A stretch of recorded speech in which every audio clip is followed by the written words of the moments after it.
who were the Knicks in on during the free agency, and who does it look like they should have signed, in offseason? Well, if you look back to the past offseason, you could make a case for Gordon Hayward, who's now injured. Obviously, he'd have won you more games. You make a case for even Carmelo Anthony, who out of loyalty stuck in Portland, but he's been productive for the Blazers. The thing that I look at trade deadline wise, and this happened before the trade deadline, I look at that Hami Diallo trade, OKC to Detroit. I think Detroit gave up a second round pick, if I'm not mistaken, and I think it was Svi Mihalik.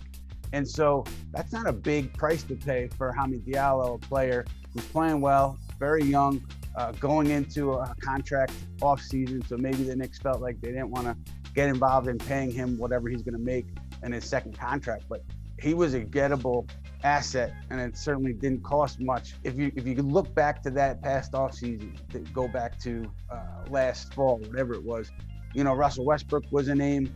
I don't think that would have worked out well. Chris Paul, you wonder how many games this Knicks team would win with Chris Paul as its quarterback.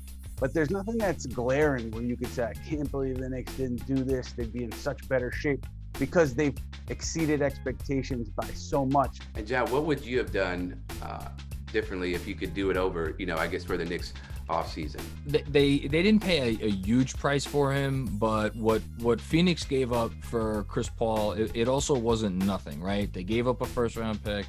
They gave up players that obviously were not part of their long-term core. I think everything happens for a reason, right? The Knicks are overachieving. And they are still, but they're also still at the same time keeping themselves in a position where they could get a pretty decent pick in this draft, even if it doesn't wind up being in the top 5 or the top 10. So with looking at the Chris Paul scenario, like, would that have been, where would they be today? Ian just brought it up. If they had given up something to get Chris Paul, I think there's an argument that they would be knocking on the door of the top 3 in the East. But again, you go back to, would that have been the right thing for this franchise at this time?